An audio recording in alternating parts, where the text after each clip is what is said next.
coast from Carlsbad to downtown, including East Village and Coronado, and then he has Imperial Beach, and then they gave me the water off Imperial Beach so that we could share the Tijuana River sewage problem, which you're also a huge champion on. And so my family has lived on the San Diego coast since 1924. So we remember before the railroad came in, before the I-5 came through and decimated our communities, divided them in a way that previously hadn't happened. And you see that most acutely here with Little Italy and Barrio Logan and Golden Hill all being divided. And it's, a testament to the community here that you've changed and you've taken back that division with art and culture and the amazing Chicano Park. And last year I chaired the Arts, Entertainment, Sports, Tourism, and Internet Media Committee because they wanted to give me another long title. And we came to Barrio Logan because it's one of our state designated cultural arts districts. And that inspired me, largely the work here to reconnect these communities, inspired me to write AB 812, which was signed by the governor, which allows cities to designate up to 10% of their deed-restricted housing for cultural arts district workers. Because there's no way we don't reconnect our community, or there's no way we reconnect our communities without art and without culture, acknowledging where we came from. So that was very inspirational for me, and David and I work closely on all of this together. I look forward to hearing the committee. I have 2 kids, and I haven't seen them most of this week because of my schedule, so I will have to leave at about an hour, hour and a half. But I will appreciate finding the rest of the hearing on the internet somewhere and watch that, and I appreciate everybody who's come out today. Thank you, Assemblymember. Thank you, Assemblymember, for your presence. Really appreciate you taking the time to be here. I think in the first hour and a half, our intent is to certainly get through the panels because they are phenomenal, and I am really, truly looking forward to what they have to share with us today. So I won't go too much into an introduction. Typically, members of committees, and particularly chairs, like to talk quite a bit. I have a lot that I could say about growing up in this community divided by the 5 Freeway. My entire life now happen to live on the other side of the 5, but growing up on this side of the 5. And I've shared it with a lot of members of the community. My church was on the other side of the freeway. My middle school was on the other side of the freeway. Growing up, if you know a little bit of San Diego's history, there were some gang turfs that were created as a result of this freeway division. A lot of social impacts that go beyond clearly the health impacts. I suffer from asthma, as do the majority of many kids, I should say, in this community as a result of emissions and pollution, largely due to the highway system. And so social impacts well beyond the ones I just described that have impacted this community, lack of green space, that things like freeway lids and connecting communities in different ways could help heal some of those divisions that have happened as a result of this major investment, which has been important in terms of driving our economy, but has had some repercussions, and we're now coming to terms with that. And again, this committee intends to acknowledge all that, assess all that, and identify solutions going forward for those that do the work. Primarily, certainly the men and women who do the labor and the work, and then those who do the planning at the professional level through mainly Caltrans and our public institutions. So with that, that's all I'll leave it at. I can talk to anybody about much more about the history and certainly the impact here. But I think we have a short video we wanted to share with you of something that was captured here in this particular community as a result of the division caused by Highway 5.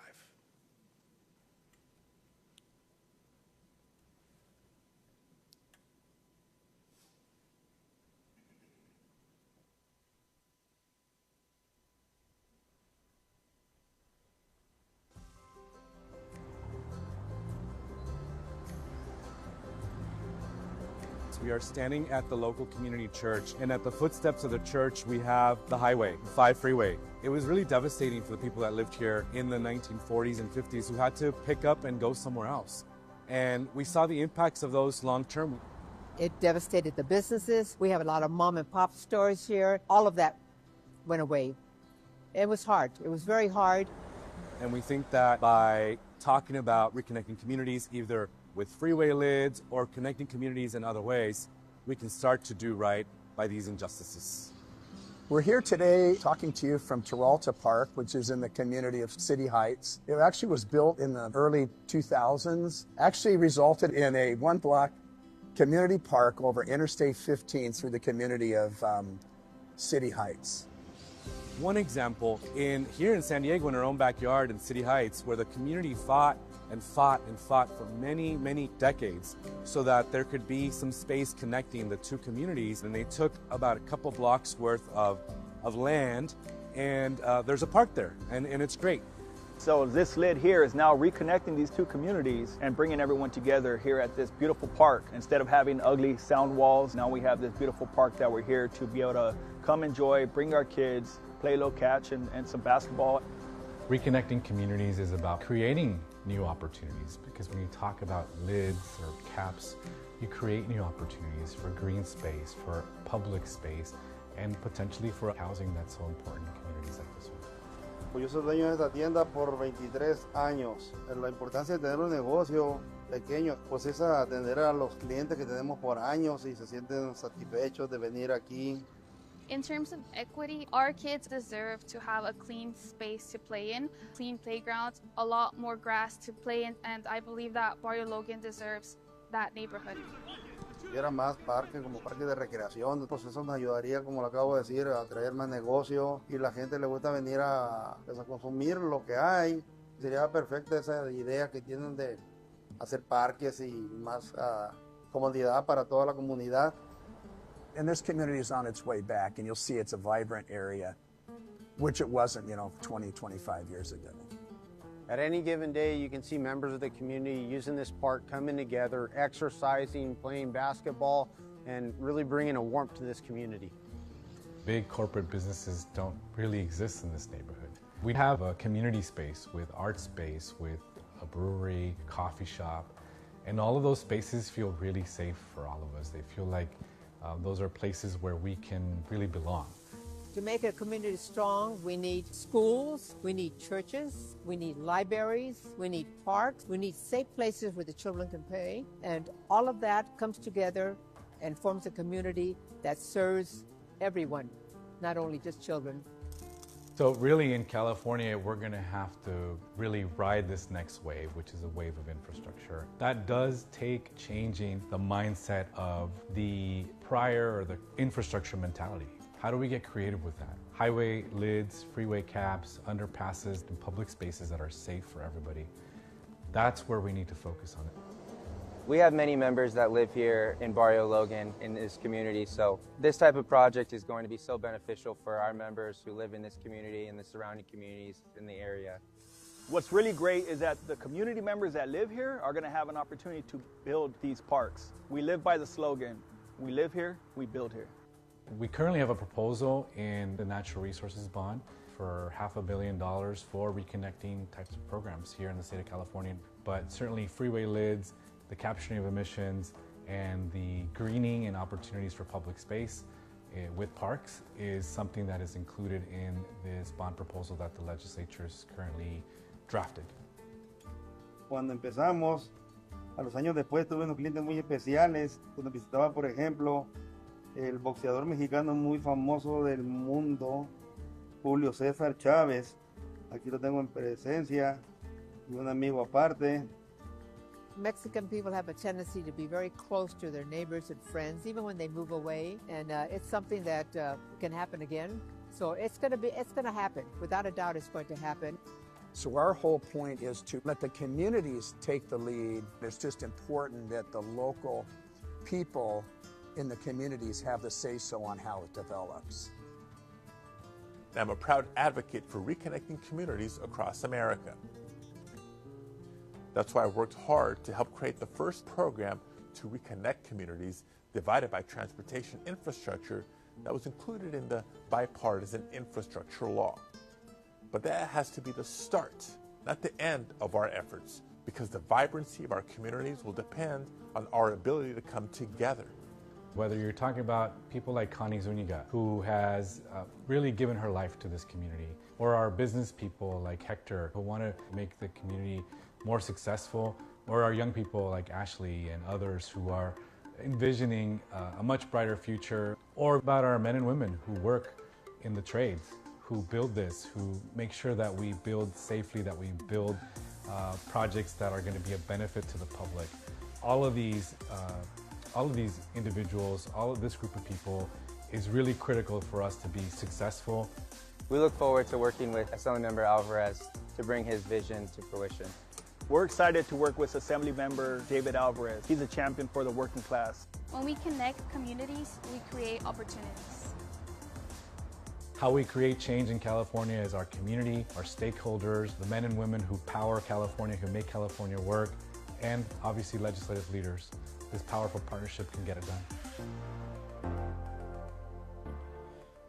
Thank you for Rebuild SoCal, who helped do all the work really to interview individuals, as you saw, people from all walks of life in the community who've done a lot of work here. So that'll be it for the introductions. I hope it gets you a little bit excited about what's going to come next with the presentations. These individuals, again, are working in this on a regular basis and are the leading experts, and we're really, really proud to have them here. So our first panel, and if you haven't had a chance to get an agenda, we're going to have a couple of panels come and present, but our first panel is on the impacts of freeways on communities of color and ethnic minorities, research that was done by Dr. Paul Ong, director of the UCLA Center for Neighborhood Knowledge, who's here to present. And so I'll ask Dr. Ong to please come forward, and Chandara is also going to be presenting, I believe. Chandara Peck, is that correct? All right, who was also from the UCLA Center of Neighborhood Knowledge, but I just learned he is also from City Heights, so he knows the City Heights experience quite well. So turn it over to both of you. Thank you very much for being here. I'm looking forward to hearing your testimony. Thank you very much.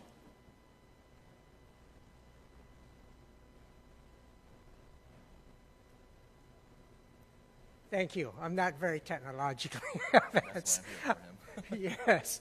Thank you for the Select Committee for inviting us. It's our privilege, and hopefully we could provide some information, background on the history of freeway development and communities of color. Can we have our slide? Please. It's coming right up. We have the other slide. Okay.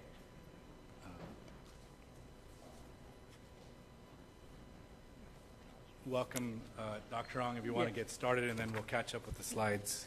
I want effort in terms of rethinking what the history means in terms of our current obligation. And so there has been, if we could go to the third slide.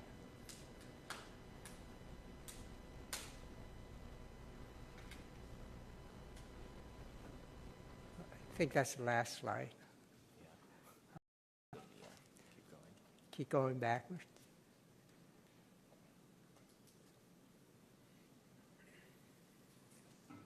Okay, so while they're catching up, why don't I just continue on? So there's been fortunately, a local reckoning with our history, our construction of the freeway network throughout the country. And as mentioned, it produced many benefits. You know, it did help commerce. It did help in terms of connecting the developing suburbs with the older urban core. All those things are benefits that helped our society, but at the same time, it was done in a way that was extremely systematically biased, particularly its impact on poor neighborhoods and neighborhoods of color. And we have come to begin to understand that.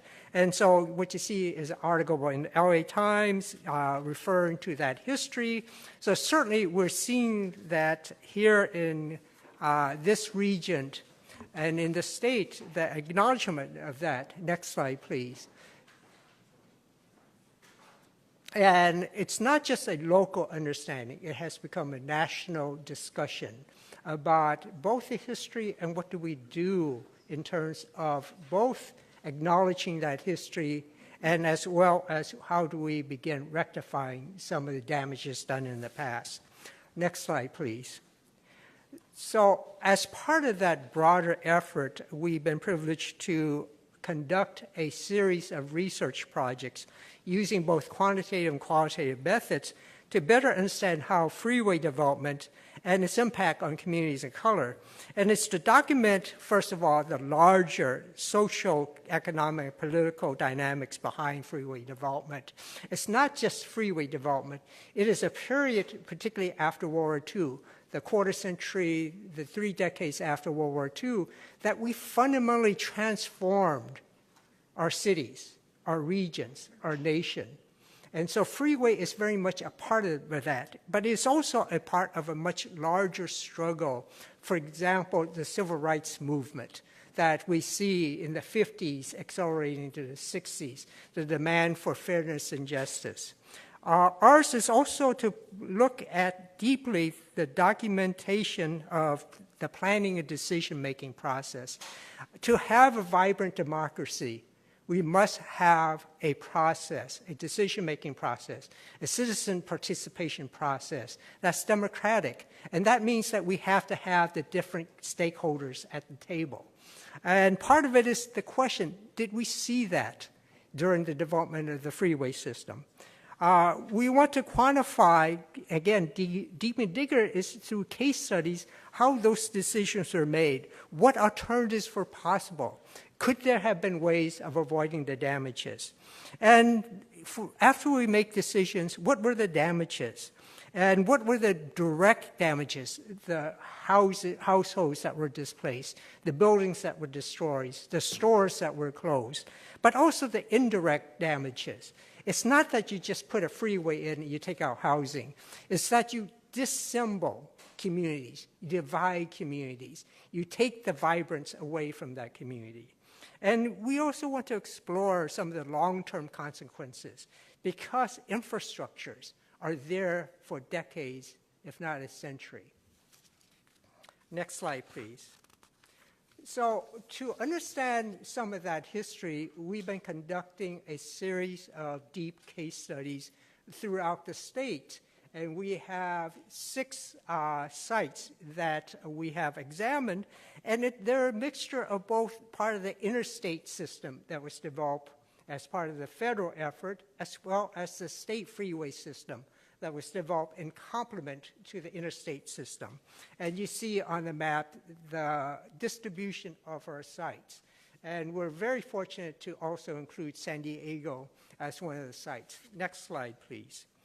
And the communities that we look at, the population in particular that we wanted to look at, it's very diverse not only within each site, in some of these sites, but across our 6 sites. So we're very fortunate to look at communities that were predominantly African Americans, communities that were predominantly Latinos, communities that were predominantly Asian Americans, but also communities that were diverse. I mean, one of the remarkable things is today, this morning before we came here, I had a chance with Chan's guidance to go through City Heights. It's an incredibly diverse community, one of the most diverse in the country. And so we also have sites that are very diverse. So we have a mixture of different regions as well as different populations affected. Next slide, please. So one of the things is not just to look at the freeway that was constructed. One has to go back farther because in developing freeways, as well as developing any infrastructure project, there's a planning stage. There's a decision-making stage. And it's there at that stage that we lay the history and the trajectory in the future. And so one of the things we wanted to do is go farther back before the actual decision was made. What were the alternatives? And in our case studies, what we see is that there were always alternatives. Not all the plans ran through the communities of color. And a good example, one example, is take Stockton up in the Central Valley. And so during the planning stage, there were about half dozen or more alternatives. We just selected 2 to look at and compare to. And what you see up there are the 2. One represented a little bit farther north of downtown, one through slightly south of downtown. And what you see in terms of the colors of the block group data is the percentage people of color. And what you see remarkably, that alternative paths, what you choose, makes a difference. It makes a difference who bears the cost, who benefits. And unfortunately in Stockton, it's that brown gold path that was chosen, in part because those communities did not have the equal political voice in the process at the very beginning. They did not have the connections. They were economically marginalized. And so the consequences is that they ran the Crosstown Freeway through essentially 3 of the most vibrant Asian American enclaves that we had in the state, as well as for other communities. To the east, there was an African American community and a Latino community. And so it's really important, and I'm so happy that you guys are starting, that at the very beginning, it makes a difference. How we conceive, how we plan, how we decide determines who's going to benefit and who's going to be hurt.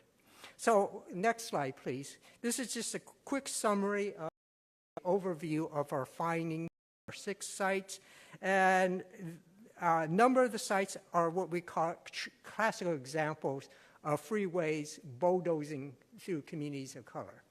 And we, again, document the alternative choices that were possible that avoided that damage, as well as the decision-making process or the unequal decision-making process that occur. And we're fortunate, again, to have San Diego. San Diego City Heights is unique among our 6 studies. It's unique because of the way it happened. Whereas the other 6 sites were communities already of color. City Heights actually started after World War II as being overwhelmingly non-Hispanic white. Matter of fact, it had fewer minorities in City Heights than it had throughout San Diego City or San Diego County. So this is a site where we understand how freeways transform the racial composition of a community. And next slide, please. So one of it is, again, contextualizing why this happened. Partly is because San Diego grew in a remarkable fashion in terms of the decades after World War II. This was a town that essentially double, quadruple its population over decades. And that population, next slide please, moved from the core of the urban area, which you could see on the left, that's 1950. And you could see by 2000 that it's spread out. Matter of fact, the fastest growth was occurring outside the city. The fastest growth was occurring in the more distant area, something we call suburbanization, or something we call urban sprawl. It was happening. And it's in many ways, urban sprawl, just like freeways, are good and bad. It offered opportunity for housing for people who wanted a single-family home with their own yard and so forth. But to do that, we also had to develop a freeway system, road system, to facilitate that. So they came hand in hand. Next slide, please. And it was during this period of freeway construction and the transformation of San Diego that we saw a remarkable racial recomposition of this area. So on the left, again, you see what San Diego was like just after World War II. Overwhelmingly, 90-some% non-Hispanic white. But in the decades afterwards, like many parts of California, it became transformed. In many ways, a very positive thing. We got labor, we got expertise, we stole from countries the brightest to help us. So, but with it is this remarkable transformation of the population, and you could see that. And that transformation also occurred geographically. You could see on the map on the right that the darker the blue, the higher percentage non-Hispanic white. And you could clearly see the patterns about how the racial settlements are very systematic here in San Diego. It's not, I don't want to point finger at San Diego, but it is a pattern we see throughout California and throughout the country. Next slide, please. So to understand the interaction between freeway construction and what happened in terms of this transformation and its impact on the neighborhood, we're looking at City Heights. So that's an example. That map is our case study area. And one of the most important things besides the racial transformation of this area is also how it was built. It took nearly a half century to complete. It was done in two parts. The lower part, what we call the spur, and that occurred in the 60s, and they stopped for a decade and a half. And one of the biggest complaints is that it created traffic and led to a deterioration of the neighborhood. And it wasn't later until in the 70s that late 70s, early 80s, that they restarted the effort. Part of it is funding. It's not sort of by choice itself. In the 60s, 70s, California hit a funding crisis in terms of freeway construction. But even the second stage took a long period of time in terms of it occurring. And you could hear from the community groups about how damaging that was in terms of its effect on the community. Next slide, please. And what happened in City Heights is oh, we have a time period. Oh, sorry. Thank you, Chad. So this is sort of the major time period in terms of City Heights, in terms of the key landmarks. So we think about it as the spur that comes off the 805 and dumps it off just before 40th Street. The second last segment was along 40th Street. Again, this is a process of about a half century. Imagine what it is to live in a community for a half century where you have vacant lots and so forth. Again, there are larger structural issues that created it, but nonetheless, the people who lived there had to live through that impact. Next slide, please. And so, like San Diego, there was a remarkable transformation of City Heights, but it transformed even more radically than the rest of the city, and you can see that in the graph. It started off actually less in terms of having people of color at the beginning, and it turned into a place that overwhelmingly is people of color, and that's still true today. Next slide, please. Again, this gets played out geographically and spatially. When the spur was first developed, it was an area that started transforming. It was an area, and you can see down the left, that already had minorities moving in, Hispanics, African Americans mainly. But by the end of this half century, the whole area becomes transformed to what it is today. Next slide, please. So part of it's understanding the historical process, the decision-making, the impacts, who was impacted, but also the current consequences of that impact. And part of the problem really is around health. And you could see the multiple ways that we create pollution that impacts the health of babies, young children, adults, and elderly. This work is really with my colleague, Doug Houston at UC Irvine. I understand he will also be presenting later on. But we're living with the consequences of the freeway in terms of health as well as other sort of impacts. Next slide, please. And so here's another sort of illustration of how freeways are related to environmental impacts. This is from the Cal EnviroScreen data set. This is another one of our study area in West Pasadena. And the 201, the one that goes north-south, is the one we study. And this is the consequences in terms of pollution today. Next slide, please. And we see something similar when we look at City Heights in terms of the freeway construction. Again, the assembly member have already talked about it. This reinforces the point by understanding the association between the freeways and today's problems. Next slide, please. So I talked a little bit about the health consequences, but there are other consequences that we ought to think about as potential impact. There is as mentioned, the physical disruption, fragmentation of neighborhoods. Imagine a world where you didn't have the freeway and you want to get to your neighbor 2 blocks away. Imagine if you put a freeway there and the only tunnel is 3-4 blocks down. You have to add 6 more blocks to your travel. It fragments communities. It disassembles the social network of that community. Certainly, it devalues home values, particularly those close by that's exposed to the pollution.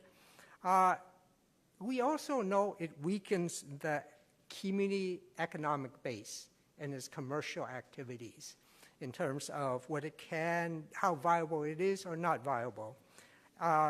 So those are consequences we need to understand beyond just air pollution. Next slide, please.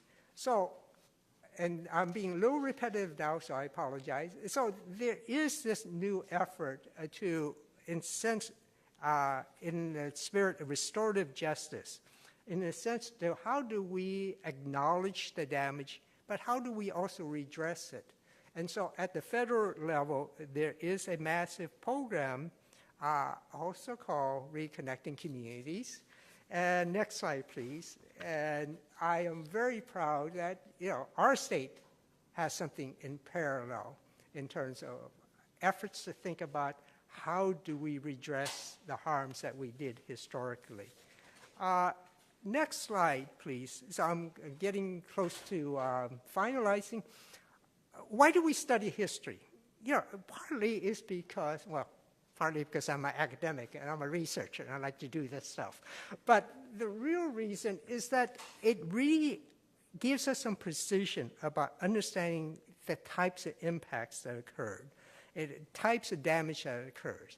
It also allows us a glance about how we do better procedurally when we make infrastructure investments, that we need to think about alternatives, thinking ahead.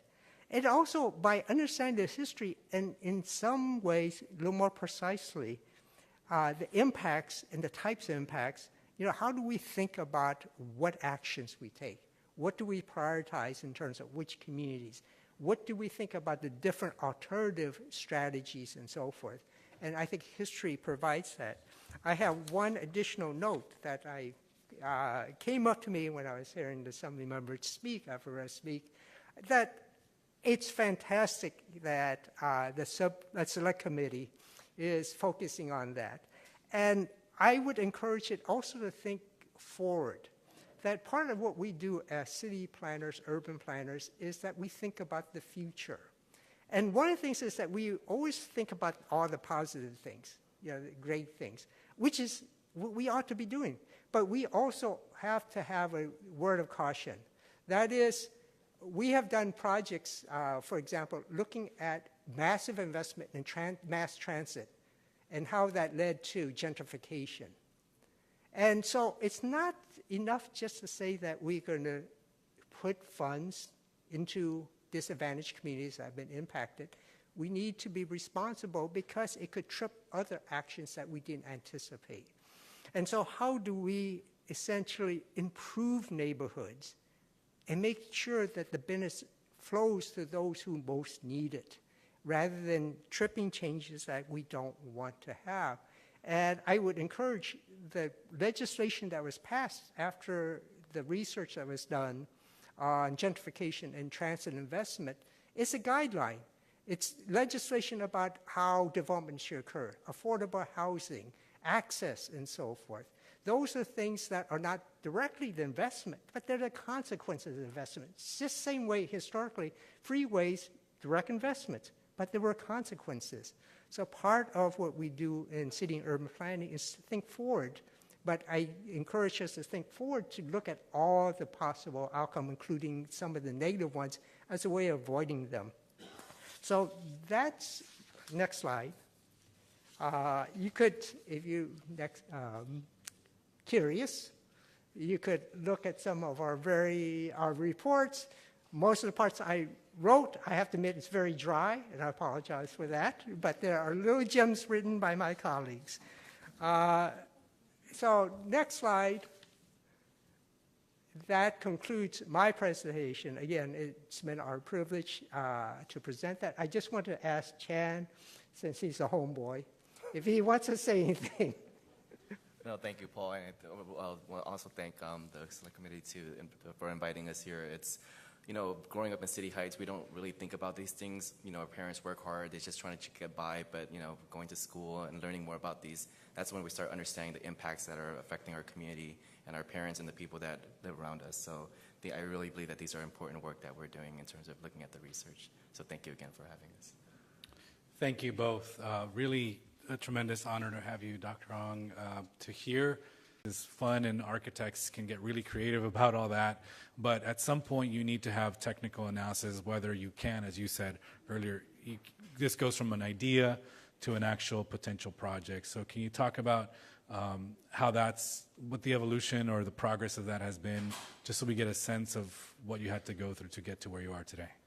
Yeah, sure. So there's kind of two columns of funding. One is us as a volunteer group. We basically operate on a shoestring budget funded by local citizens just donating small amounts. So, we put on a couple $1,000s here and there for community workshops and whatnot.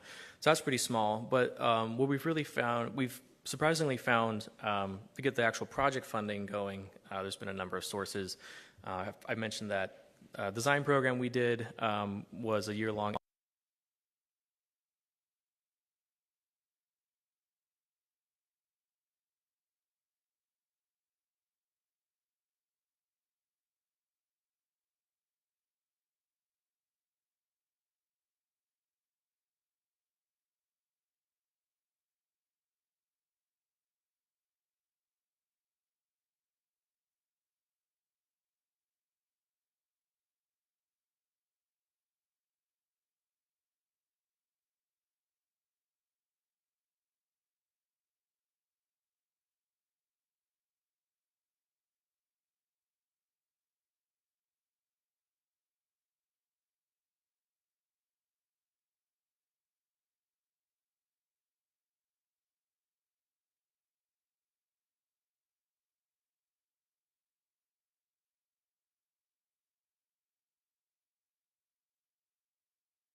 Like that, but that was kind of roughly the scale we looked at. And then, as I mentioned, the state legislature has also recently stepped up with some kind of seed funding, both kind of directly for the LID project. They provided $200,000 to our city planning departments recently. So we're still trying to scope that work, and also kind of indirectly through their corridor master planning funding as well. So, thank you. That's all really helpful.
have brought upon those communities they pass through.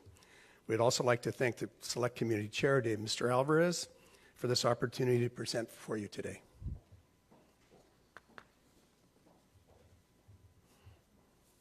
Good afternoon. I'm Johanna Malt. I am also a board member of San Diego Commons, and we would like to share with you a little today about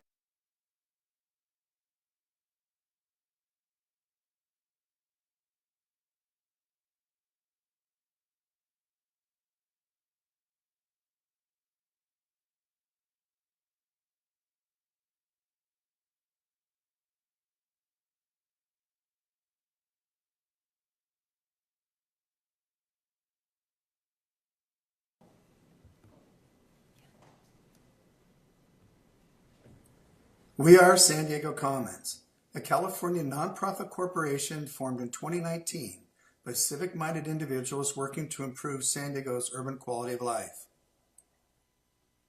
Our Green the Gap effort is a citizen-based initiative to create freeway covers that will reconnect communities by creating new public land while also reducing the adverse social, health, and economic effects created by Interstate 5 as it passes through San Diego's urban core.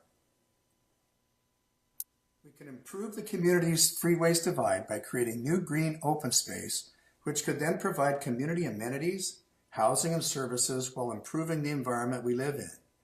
Addressing global warming is urgent, and the reasons are profound. We must reduce the toxic air pollution that freeways produce and minimize the concrete heat islands they create. The covers will consolidate transit exhaust and cleanse it before releasing it back into the atmosphere.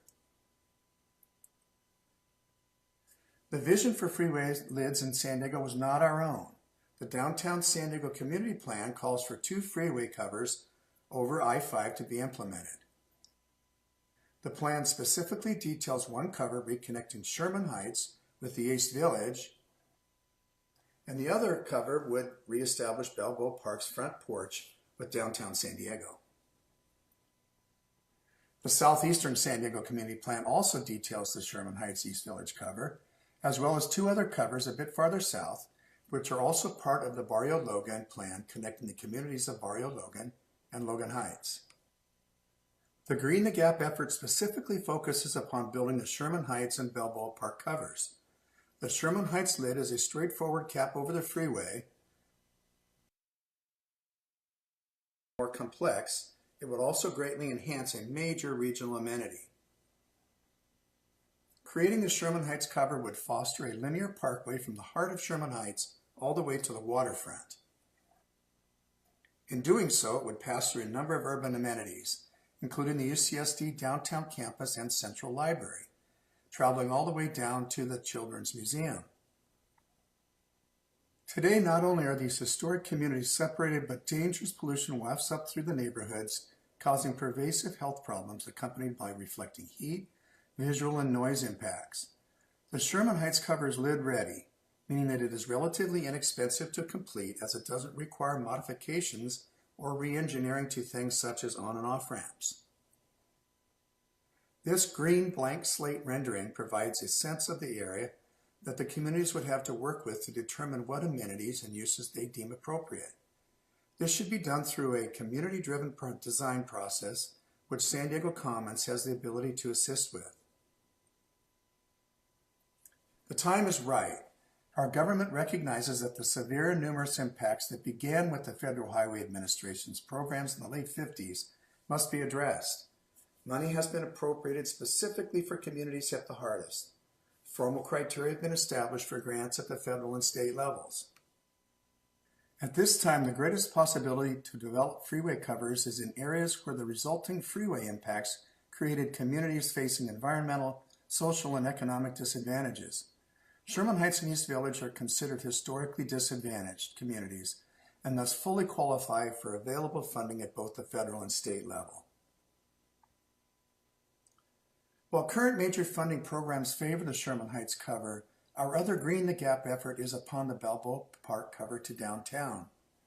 Prior to the 1960s, San Diego was a seamless collection of neighborhoods, and Balboa Park was situated in the heart of them.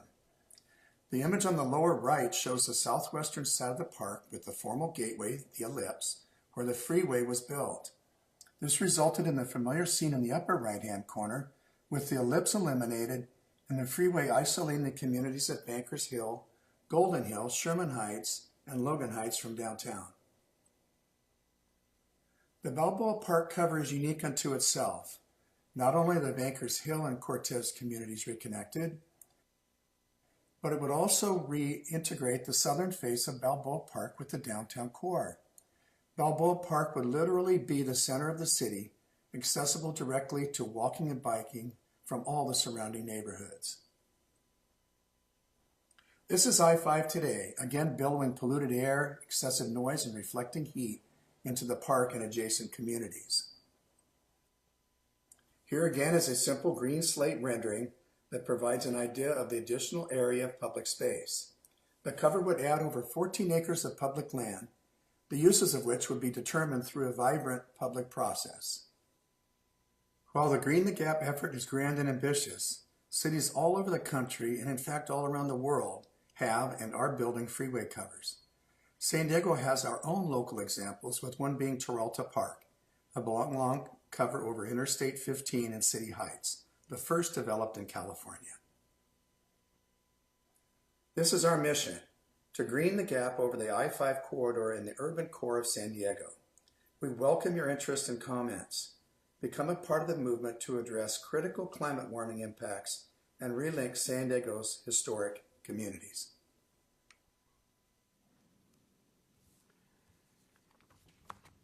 San Diego Commons was formed in 2018, a small group of engaged community members, aware that our urban community plans called for several freeway covers, believed there was an opportunity to do something significant of an impactful scale for San Diegans. We soon became aware of the Friends of Hollywood Central Park in Los Angeles and their work for 15 years on reconnecting Eastern and Central parks in Central Hollywood Park in over the 101 freeway in downtown Los Angeles.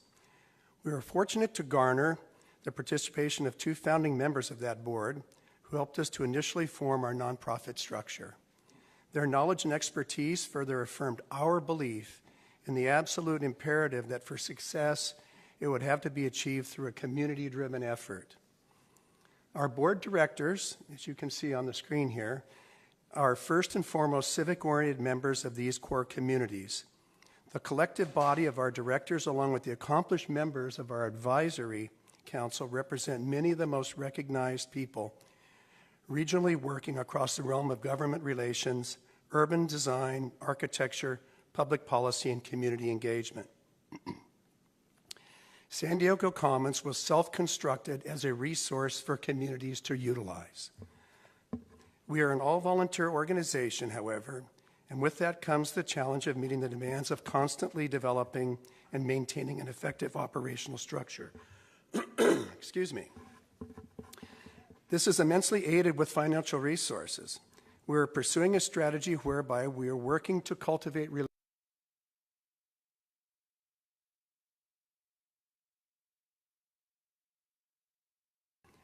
We could greatly benefit from resources to assist our organization, as we're just one of so many volunteer groups looking to compete for large-scale funding opportunities to pursue the missions we work for. While we have focused our efforts upon pursuing large program funding opportunities such as the HAB's, Reconnecting Communities, we understand clearly to be effective, this requires an active supporting partnership with governmental agencies. For us, despite meeting with all the local elected representatives in the city to federal hierarchy, as well as local community groups, the question has become, how do we get that first foot in the door? Perhaps the creation of a state policy focused upon allowing for the direct interaction of historically disadvantaged communities with state programs to advance targeted community-supported initiatives just might be extremely beneficial in getting projects off the ground. I can relate this idea to the working structure of California redevelopment before its demise in 2011. Local project area committees comprised of elected community members advised and advocated for community-scaled projects with their related cities' redevelopment agencies, ultimately for funding transformational projects in disadvantaged communities. Caltrans, or the state's economic development programs, could provide an avenue for the establishment of local citizen-comprised boards or organizations, elected or appointed, given the ability to directly engage with state resources and utilize funds to start forming the foundation of ways to reconnect communities adversely affected by the freeway system. Received and supported ideas, a step forward, especially at a time when city departments are often predisposed to dealing with services, health, and safety issues foremost. When San Diego Commons engages with local community organizations, we are mindful that we bring a very focused professional background before them. The social, cultural, and economic environments determine the level of a community's awareness of opportunities, their interest, and most importantly, their trust. This poses a challenge in engaging and communicating effectively in our outreach efforts, since every community has a different dynamic and a different set of needs. We often hear that we should present a graphic rendering of what a freeway lid could look like in order to inspire and give the communities a visual idea. However, we are aware and concerned of the risk that this may be perceived as us, San Diego Commons, presenting our idea of what the lid should be, or us deciding what is best for the community. Our purpose is to discuss with the community an opportunity that is already approved in their community plan to create new public open space. We emphasize that it is for them to decide what programs and amenities would best suit the needs and wants of the community. We ask and listen for their ideas while making it clear to them that we are resources to assist in building community support, engage in government interaction, facilitate a community-driven design process, and then explore and pursue funding options. Despite that, how our approach is accepted varies from community to community and can still be viewed with skepticism, distrust, and a predisposition that their community will not get the amenities promised in the approved community plan. These feelings are understandably prevalent in disadvantaged communities because they have been hurt the most by transportation infrastructure and historically economically discriminating policies. Gaining the trust of these communities has been the biggest challenge we've had to work through so far in our efforts to engage and enlist the interests of the community of Sherman Heights, a historically and culturally Latino working community. Sherman Heights had its connection with the East Village and downtown severed, just as Logan Heights and Barrio Logan were divided by the development of the Interstate 5 in the 50s. Our very first exploratory meeting was with a group of 11 respected local community leaders referred to us by the leadership of the Sherman Heights Community Center. Although they eventually opened up to dialogue, their apprehension was very clear from the introductions. What has made engagement efforts all the more difficult is a very prevalent feeling amongst the community that it was abandoned after a fair amount of community participation and negotiation with Caltrans to facilitate the addition of a freeway lid in addition to the new HOV lanes that were going in the State Route 94. After about 6 years of community meetings and workshops, the communities of Sherman Heights and Golden Hill believed they had a 3-block freeway cover going over the Highway 94, creating public open space that would reconnect their communities as a part of the freeway widening project. Unfortunately, it was decided very late in the planning process to drop the freeway lid in the project. This action left the community disheartened as the promise of reconnecting their communities was taken away. And so this is what leads to the distrust that we are encountering in our engagement with the communities. On a positive note, our persistent efforts to engage the community led to 2 Sherman Heights leaders to join our advisory council. More significantly, we also received the full endorsements of the Southeastern San Diego Planning Committee to pursue the Federal Department of Transportation Reconnecting Communities Grant of 2022. Our next step is to secure funding to develop a community-driven design process for the people of Sherman Heights and the East Village.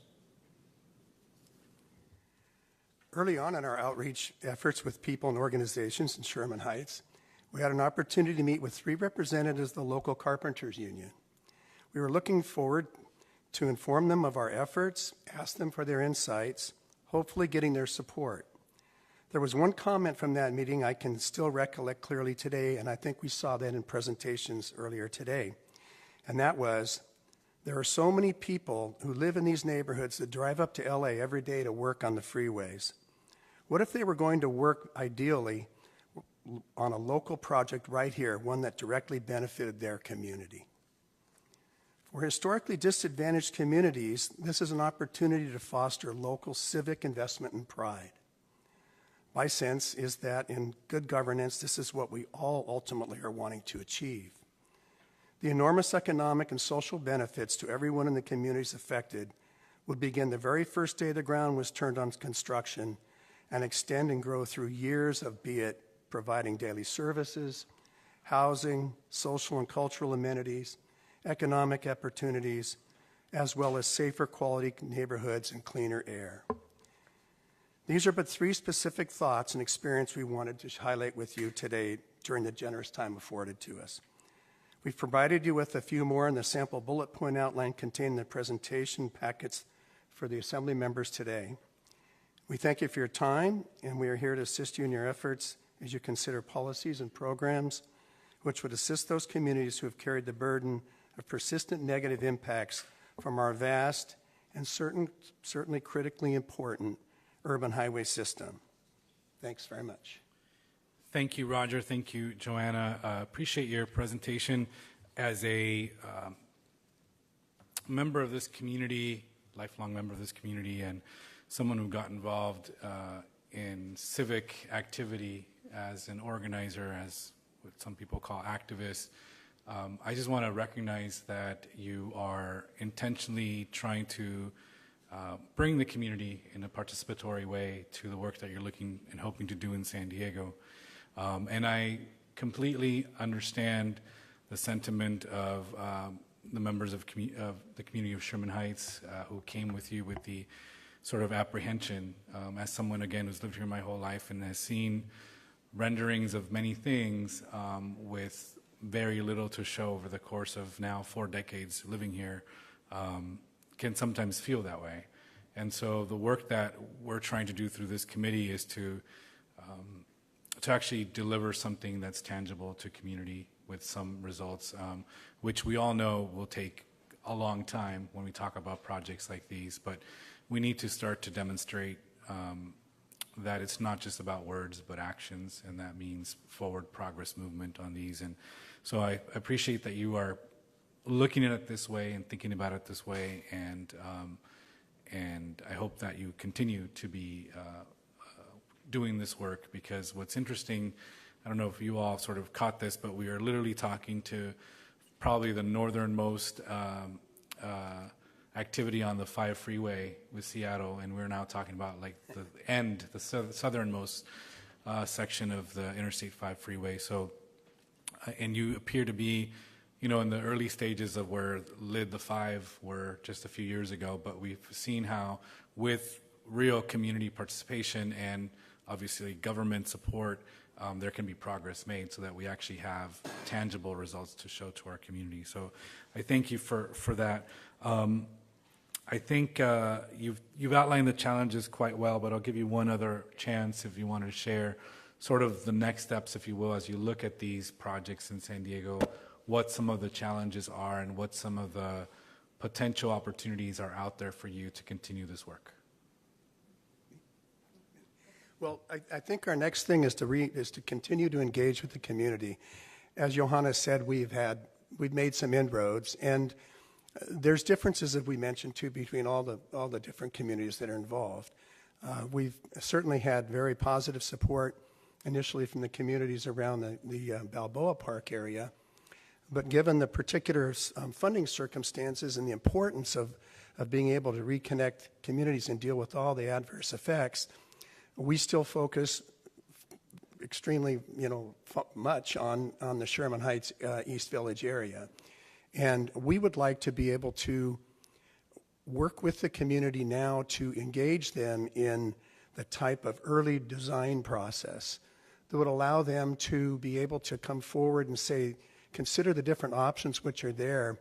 And I think, as I mentioned, many of the people in our organization are very well suited to do this, and it's the kind of thing that if you often look for funding to do community outreach and so forth, and this is something that we could do. We kind of look at ourselves almost as a wagon or ark or something that we were designed to be able to provide resources to the community. So we could do that. We could bring that to the community.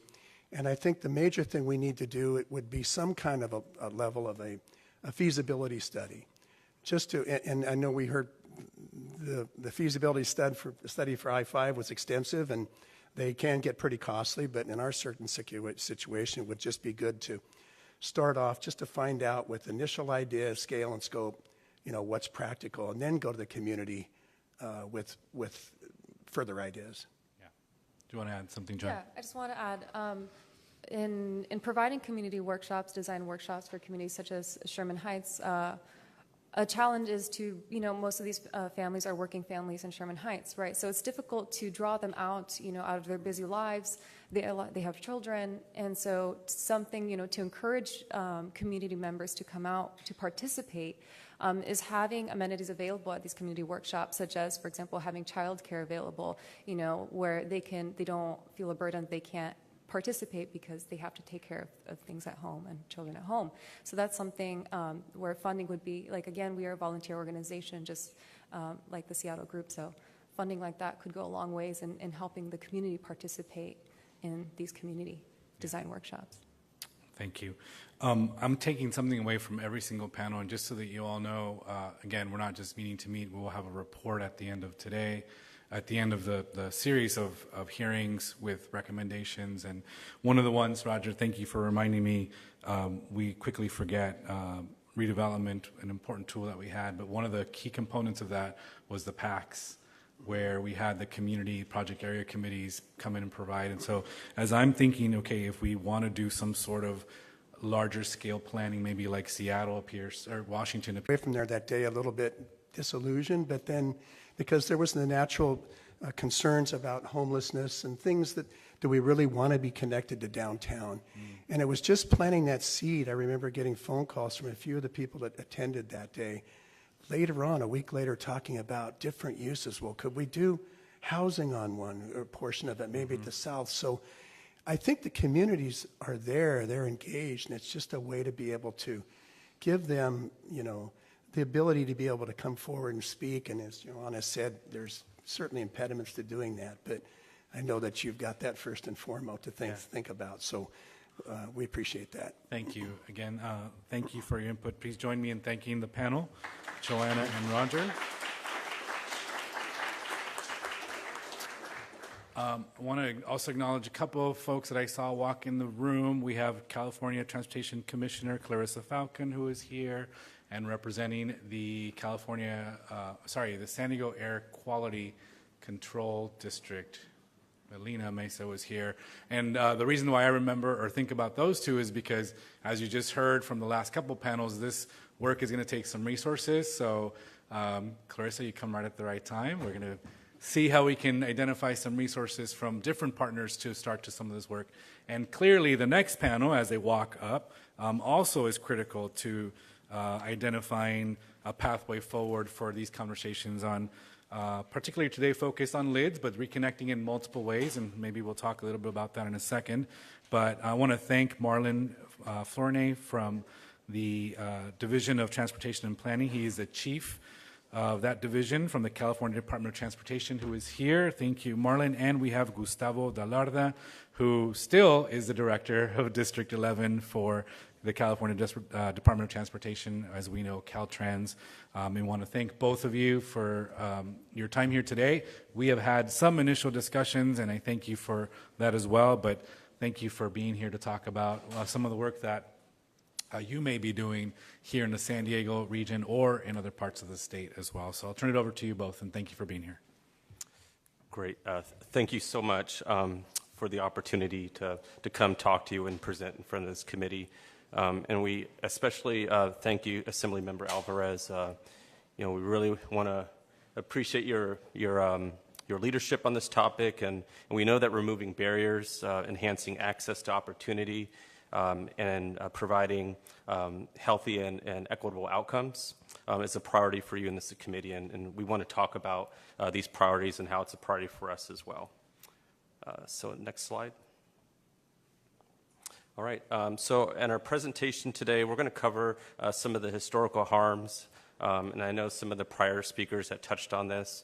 We're also going to provide an overview of the federal and state Reconnecting Communities programs, ways that Caltrans is advancing connectivity within and outside of the Reconnecting programs, and a holistic look at many of the different state opportunities for communities to pursue. Next slide.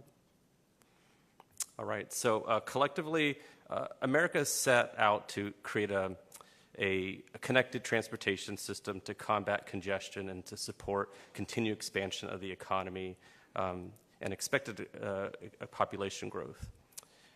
Working with the Committee of Governors, President Eisenhower and the Congress passed the Federal Aid Highway Act of 1956, creating the federal funds for interstate highways, and that was mentioned earlier today. With these funds, we were collectively tasked with constructing a national highway network, and we were very successful at it. We built a national network to grow and connect the economy, but the reality is that we've divided communities in that process. The U.S. Department of Transportation estimates that more than 475,000 households and more than 1 million people were displaced nationwide because of this federal roadway construction. And highways have disrupted pedestrian landscape, worsened air quality, depleted property values, areas lost churches, gathering places, local businesses, green space, and a sense of community. The construction of highways has also led to decline in the middle class footholds in neighborhoods already struggling from redlining zoning policies as well as disinvestment. Next slide. So recognizing the historical harm freeways and highways have caused in underserved communities, the federal government and the state of California have taken steps to address these harms. In 2021, the Senate Environmental and Public Works Committee, including California's U.S. Senator Alex Padilla, proposed the Reconnecting Communities Act to create federal funds for reconnecting communities. Under the bipartisan law, also known as bill, and the the Infrastructure Investment and Jobs Act, the Federal Reconnecting Communities pilot was created under the U.S. DOT with about $1 billion of funding over 5 years. The Reconnecting Communities programs offers opportunities for communities to repair, rebuild, and reconnect to their surrounding resources, remove, retrofit, and mitigate highway and other transportation facilities that create barriers, increase community connectivity, economic development, access to food, healthcare, recreation, jobs, and education. It also prioritizes equity outcomes and restoration in historically underserved communities. Next slide. So in Cycle 1 of the Reconnecting Communities program that was awarded in 2023, California received about 5 awards, receiving about 19% or roughly $35 million out of the $185 million available through the first round of this program. There were 4 planning grants that were awarded, and then there's also a construction grant that was awarded. This was the Shoreline Drive Gateway project in Long Beach. And this was one of 6 nationwide construction grants that were awarded. Vision 980 planning grant was awarded to Caltrans in partnership with the City of Oakland. And Caltrans also partnered with the City of San Jose on the Monterey Road study, and also City of Pasadena on the State Route 710 study. Next slide. So Congress enacted the Inflation Reduction Act of 2022, which created the Neighborhood Access and Equity Grant Program. In 2023, the Federal Notice of Funding Opportunity combined 2 programs, the Reconnecting Communities pilot as well as the Neighborhood Access and Equity. The program is now called the Reconnecting Communities and Neighborhoods, or RCN, which is worth about $3.3 billion this year. 3 types of grants are available. So there's capital construction, there's community planning, and there's regional partnership challenge grants. Planning grants are available to community-based organizations and non-governmental organizations, and also CBOs and NGOs. They can also co-apply for regional partnerships. The Neighborhood Access and Equity Program also allows eligible agencies to apply for funding with no funding match. Awards for this grant cycle, combined RCN, are anticipated to be announced in spring of 2024. So to discuss Caltrans, how we're basically using the state Reconnecting program and strategies, I would like to introduce District Director Gustavo Delarda, who oversees the department in the San Diego and Imperial counties.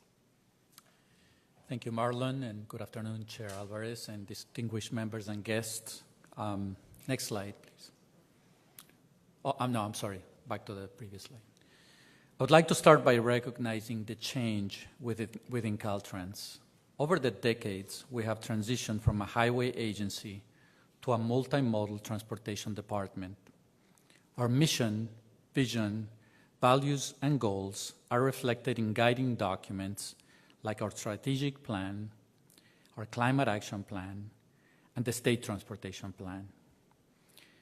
Equity and engagement, safety, climate action, and a multimodal approach are now at the core of everything that we do. We aim to put people, planet, and prosperity first. Next slide. The state of California also recognized the need for a specific program to address historical harms caused to communities by transportation infrastructure. $149 million in state general funds was approved in the fiscal year 2022-2023 budget for planning or implementing the conversion or transformation of underutilized state highways into multimodal corridors that serve residents of underserved communities. Originally called for in CAPTAI, the Reconnecting Communities Highways to Boulevards pilot program was created in Streets and Highways Code, Section 104.3. This pilot program seeks to upend the traditional transportation funding model by, in part, basing the selection of communities on historical harm, need, and ability to develop community partnerships rather than a specific project idea. In addition to aligning with the federal program, the Highways to Boulevards pilot will provide matching funds for potential federal grant funds, philanthropic and place-based funding. Will also provide technical assistance and support to advance community-based and community-driven transportation planning. Will also create opportunities for implementation of affordable housing and furthering the advancement of fair housing. And finally, it will prevent or minimize direct and indirect displacement effects from project implementation. Next slide. Using the $149 million as approved in the 2022-2023 budget, this pilot program will select 3 communities, one in each of the following grant categories. The first one is urban. This includes communities with populations of 50,000 or more. Urban clusters will also fit in this category. The second category is rural. These are areas with less than 50,000 people. And the last category is corridor. This is a linear geographic facility that supports the needs of multiple underserved communities and can consist of multiple focus improvement areas. The corridor does not necessarily need to be the eligible transportation barrier, but must at a minimum be impacted by the eligible facility. A corridor can be either in a rural or urban area. Combined with support and technical assistance, the larger award investments will provide the necessary resources to truly engage the community and partners in an inclusive planning process, beginning with a community readiness phase. Next slide, please. But even before these federal and state programs, community connecting work has been a core component of our projects. We've already heard in the introductory video and also by the presentations by Dr. Ong and also San Diego Commons that the creation of a new project to complete the missing segment of State Route 15 provided a lot of learning opportunities. Terralta Park, California's first freeway parklet, or CAP, was a community-led effort as part of the SR 15 project. The community organized and led the change and the charge to ensure the project included all the elements they desired and needed. The people drove planning and engagement to fight for a variety of transportation options and community elements. The corridor now includes centerline bus rapid transit stations, bus-only lanes, commuter bikeways, art, housing, gathering and green spaces, and small business opportunities. It is a model of a holistic transportation corridor. Next slide, please. Building strong communities starts with an inclusive, community-driven process to equitably involve people in things that impacts them. For Caltrans, that commitment is now reflected in our people and processes. Statewide and district-level engagement playbooks will guide staff on conducting equitable engagement through the planning and project development processes. The public engagement plan, template, and guide will be a resource for staff to design equitable engagement plan for each project based on the specific needs of the community and project. In addition to training all staff and having a process document, we're also expanding staff dedicated to engagement. We want to expand our community relationships, not just gather input. And that also starts by having staff from the communities that we serve. Next slide, please. Here are a few examples of how we're doing that in San Diego. We have brought people into our house, like hosting an engagement panel by community leaders for over 120 of our supervisors and managers.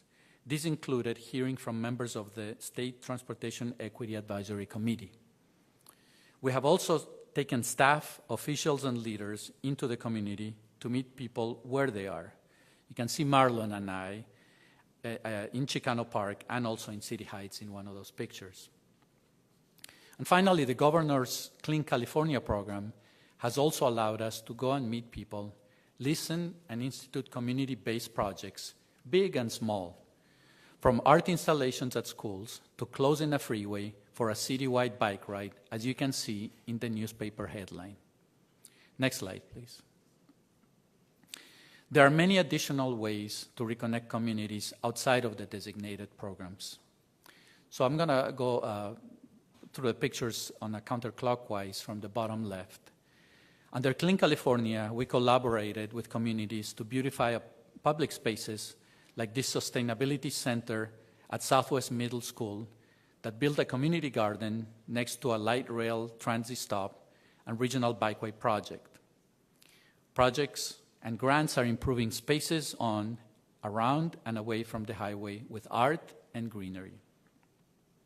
We have also used infrastructure to connect and enhance access to medical facilities and educational centers, like the Gilman Bridge over Interstate 5.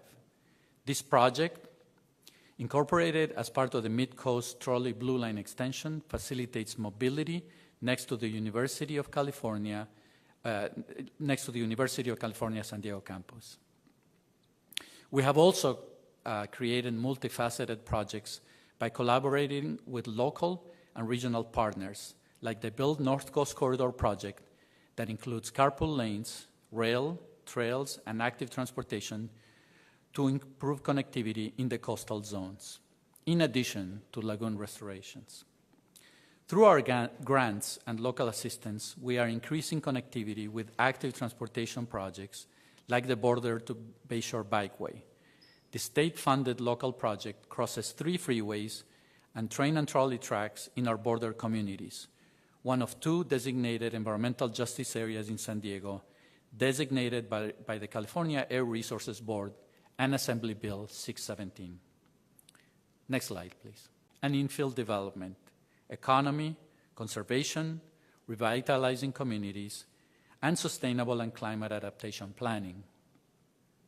An October 2023 Barrio Logan visit included Chicano Park and Museum and Cultural Center, the César Chávez Continuing Education Campus, Gateway and La Entrada Family Apartments, Harbor Drive 2.0, the Blue Line Trolley, Bayshore Bikeway, and Mercado del Barrio mixed-use plaza. The tour was a way for state leaders to see how collaborating various state programs look like on the ground. Barrio Logan projects included grants from Affordable Housing and Sustainable Communities, Transformative Climate Communities Program, Trade Corridor Enhancement Program, Clean California Active Transportation Program, and Sustainable Planning Grant. Next slide, please. Strong, healthy, and resilient communities need and rely on more than just transportation. To give a holistic look at opportunities for communities, I would like to give the floor back to Marlon to talk about strategic investment. Thank you, Gustavo. So while divisive transportation infrastructure may be the most evident based on the sheer amount of highway miles, the solution to restoring divided communities will not be done solely through transportation. These areas have suffered from disinvestment, lack of housing, and economic opportunity, and it will take a comprehensive effort through a variety of projects, funding sources, and agencies. This slide lists a number of state funding programs that can be leveraged.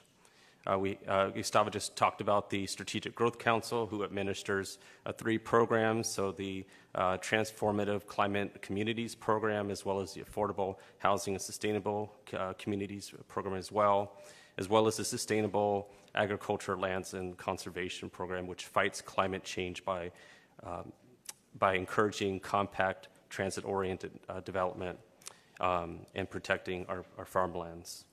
We also have the California Department of Housing and Community Development that administers 3 different programs as well. So there's the Community Development Block Grant Program, which provides economic development and disaster recovery to create suitable living environments by expanding economic opportunities and providing decent housing in low-income households. There's also the Infill Infrastructure Grant Program for infrastructure improvements that are an integral part or necessary to facilitate new infill housing and mixed use. And the list goes on and on.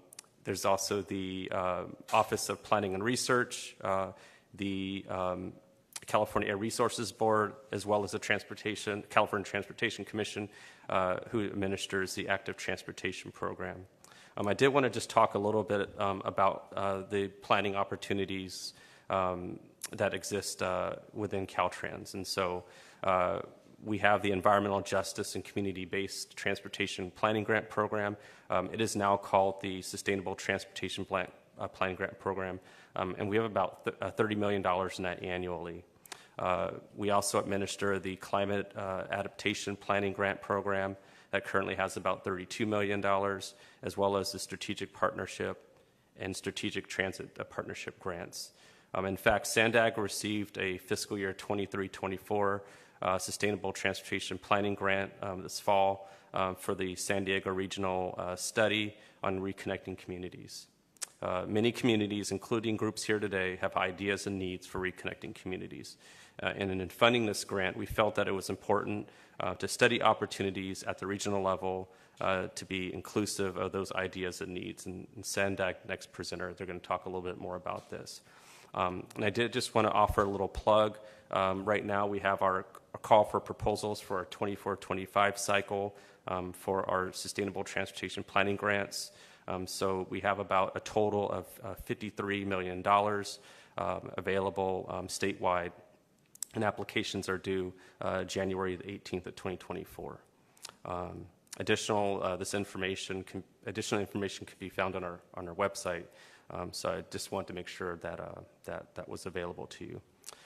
So to close, I just want to say thank you again. Caltrans is committed to our communities, and we recognize that Reconnected California starts with us all, and it's going to take us all. So happy to answer any questions you have.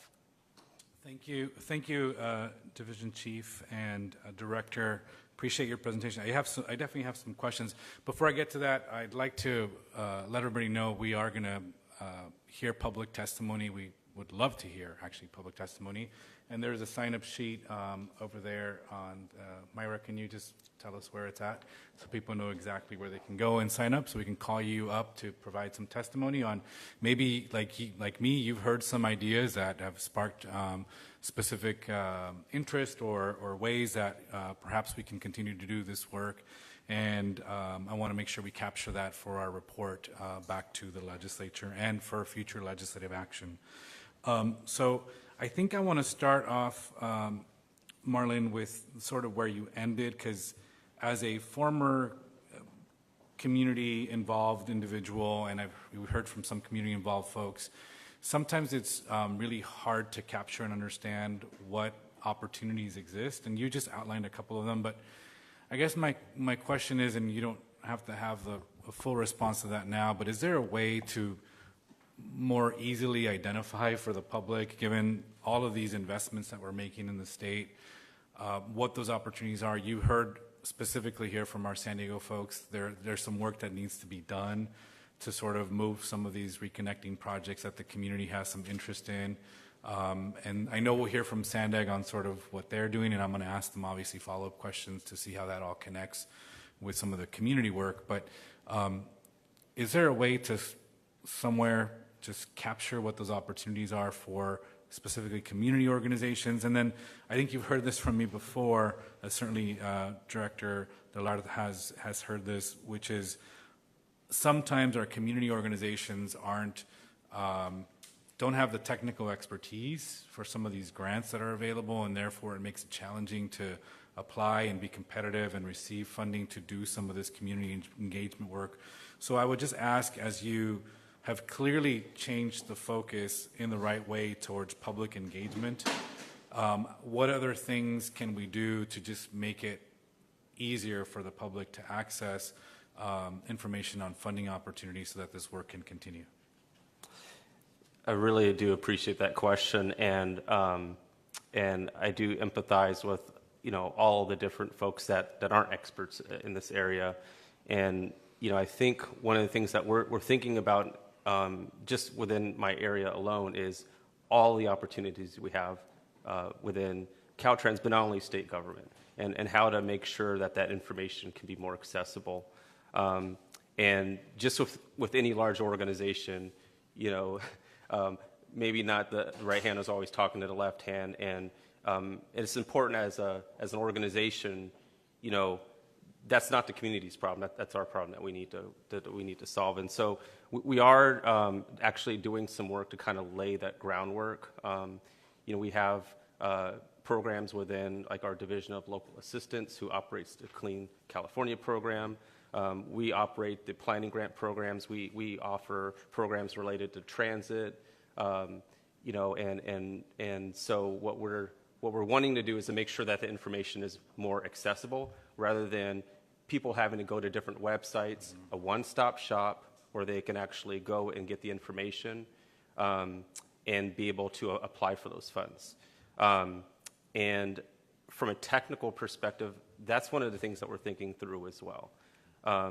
Technical assistance is something that is extremely important because a lot of times filling out these different proposals can be very challenging. And one of the things that we're thinking through is, how do we leverage community-based organizations, to maybe help get the word out, actually paying them, funding to help assist in bridging. Of your ability to fix, but acknowledging that is important. And I think one of my takeaways for our report is certainly following up with the department on I was thinking the same thing right before you said it, the one-stop shop, so that people know, because there's a lot of programs, and it's like, which one do I fit under? And so that's something that I want to definitely follow up on, potentially at further hearings. Are we making progress in that regard? What do you need from the legislature in order to be able to successfully do that? But again, I wanted to acknowledge that there's been a shift. This used to be the Department of Highways, and it's slowly and justifiably so, and with good reasoning, becoming a Department of Transportation, multiple methods of transportation, and so continuing to go in that direction is going to be important. The only other question I want to ask you, so we can definitely have time for folks to participate, is the Justice 40 program. It was mentioned by Dr. Ong, and I had honestly forgotten, so I'm glad he mentioned it. Is California, do we have a version of that? Are we trying to implement that? What can you share about that, if anything? Yeah, so Justice 40, that is something that we're doing some work on. But we also want to recognize, there are, I think, other methods for helping to identify and prioritize the communities.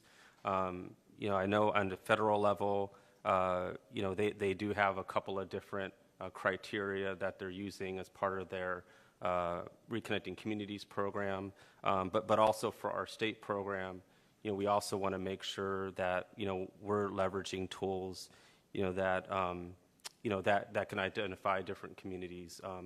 Because it's not, as much as data is important, we want to make sure that there are just a variety of tools.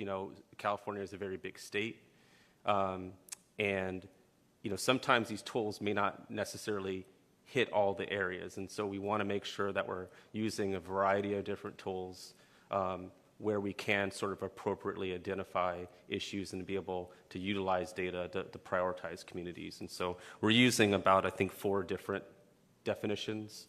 And we're also working on our equity index tool that we're rolling out to have more of a transportation lens as it relates to identifying underserved communities.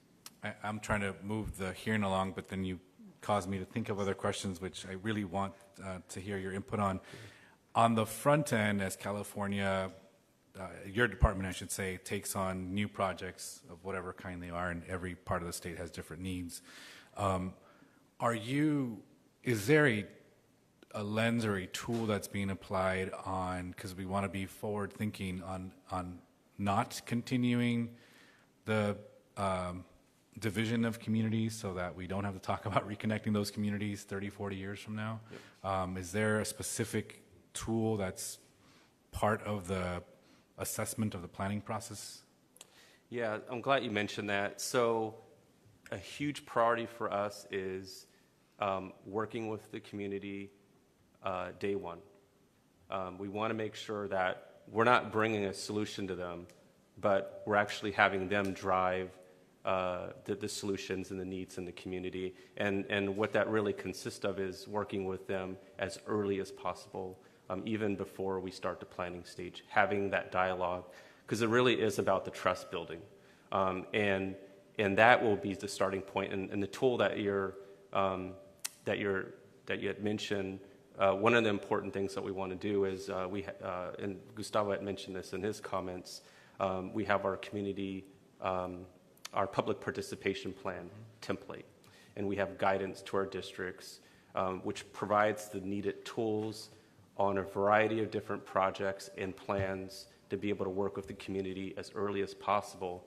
But just as important as working with the community and having them really drive the decision making as it relates to those projects, it has to be continuous. So it can't be something that we do a great job on the front end, and you know how big the department is. We have different parts of the department that advance these projects forward. And so as good as a job as we do in the beginning, it has to be continuous, all the way through development, through construction, and we want to make sure that dialogue and communication is continuous.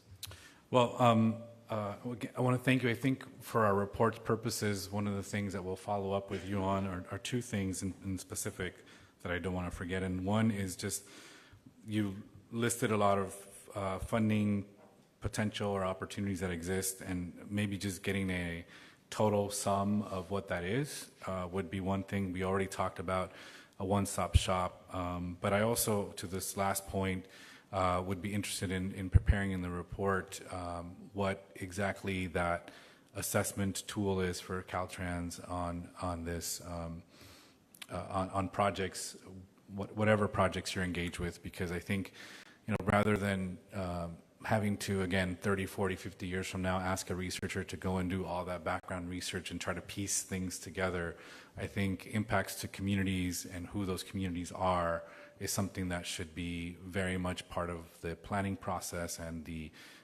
public document available as you move forward with projects. So I think we'll follow up with that. Did you want to add something? Yeah, I did Director? want to add that on our more complex and larger projects during the CEQA and NEPA clearance, we do that is the kind of stuff that we look at, environmental justice and socioeconomic impacts to communities as part of those complex projects. Thank you. Appreciate that. Please join me in thanking Director Allard and Division Chief. And now, even getting more local on the public, and this is our last panel. I'm hoping we can get this done in, the presentation anyway, done in about 5 minutes, and I will keep my mouth shut so that then you all can speak. I think she can do it in 5 minutes. I want to thank from San Diego Association of Governments, SANDAG Mobility Planning Manager Jennifer Williamson, who's here to present from SANDAG's perspective. So Jennifer, thank you very much, and please go right ahead. At SANDAG, we're used to speeding things along, so I think I can do this. I'm Jennifer Williamson. I am the Mobility Planning Manager at SANDAG. Next slide, please. So just quickly to note what SANDAG does. Everybody knows we do a regional plan because we beat the bushes to get your input on it. We also do a lot more. We plan and design our transportation system. We preserve our natural resources through mitigation efforts. And we provide resources and programs. You might have heard of our Youth Opportunity Program. That's a SANDAG program. Next slide, please. So why are we here today? What does SANDAG have to do with this? Well, we've identified a lot of needs throughout our community. And one of the things I want to note in this slide here is that we don't think this is just a freeway issue. We think that reconnecting corridors kind of develops through a wide variety of infrastructure. And you'll even see our beloved trolley and transit system on here. We think that we could do better to connect corridors by developing infrastructure for people to cross through those corridors a little bit easier. Next slide, please. So social equity, SANDAG knows social equity. We're really good at social equity, I would say, and we've gotten much better over the last 5 years. So we know how important it is to ensure that every time we develop a project, that we have our partners and our stakeholders walking hand in hand with us. We do this through our social equity program. We have a network, a partner network of social equity providers. We have a social equity working group that represents all of the different agencies, social agencies throughout the region. And then we have a comprehensive network of community-based organizations. And one of the things that we've done at SANDAG that is pretty unique, I think, to a lot of the organizations like us is that we are paying our community-based organizations to be part of our projects. We don't want them to have to volunteer their time to come to our meetings. We want them to be at the beginning, middle, and end of our projects. And towards that end, we contract directly with them to support our projects. One of our top priorities in planning is equity. And we use the California EnviroScreen data tool to ensure that we're making strides in communities that need the services and the programs the most. And I'll talk a little bit about our Barrio Logan Heights CAP project, and that's one of the areas that Cal EnviroScreen has popped. It is one of the neediest areas in terms of overcoming barriers to transportation in this region. Next slide, please. So SANDAG's already doing this. We have a regional reconnecting community strategy that we have underway right now. The objectives of this study are through stakeholder and public engagement and advanced data techniques, methodologies. We are defining and prioritizing disadvantaged communities. And really what this is let's develop a list, see where the needs are, and see how we can help these communities the most. We're exploring solutions through the development of best practices analysis. We're working to provide better amenities to bridge economic, social, employment, and educational barriers. We're providing sand egg, and remember, we have those 18 cities and the county. We're working with them to provide them also with short-term and long-term projects that are informed by these studies and strategies. And finally, we're developing a guideline for where the money is. How do we go after the money? Where are the funding that's going to support these projects in the future? So that when it's time for them to go out and find one of these grants or opportunities, they can come to Sandag and they can get that information. Next slide, please. So Mend the Gap. This is our CAP study that we are looking at Sandag, and we have submitted a grant application to the Reconnecting Communities grant program. It's no surprise to anybody that Barrio Logan and Logan Heights have been bisected by a variety of transportation infrastructure. First, it was the I-5 about 60 years ago, and then along came the Coronado Bridge. And so not only was it hit first by a freeway, but then a major bridge structure as well. These communities were one vibrant community of Logan Heights. When the bridge and the freeway were committed, they were basically bisected. And today, community members that once could just walk down the street now have to go miles out of direction to get to their neighbors. And so here, this is what we think is a very important project. And we are working with the City of San Diego, Caltrans, and our partners, our CBO partners, in the development of this project. Next slide, please. So here's another project that we have applied for a grant, the Reconnecting Communities Highways to Boulevard grant. And here we're looking to do a project that would look at mitigating some of the impacts related to infrastructure investments that occurred that bisected communities in the southeast community of San Diego. The first thing we're looking to do is to mitigate and retrofit the 43rd Street connectors on the 805, which were formerly built for SR 252. Does anybody know what SR 252 is? Except for Caltrans? No. Essentially, this was a contentious highway that was never built. So this infrastructure exists today, and we think it could be better utilized and better suited for something else within the community. The second thing we want to do under this study is to build formal connections between Cholas Creek through southeast San Diego, and then finally we want to foster transit-oriented development. We're working very closely with our structural partners, City of San Diego, City of National City, and Caltrans, of course. But then we also have a wide variety of community stakeholders that are supporting this project as well.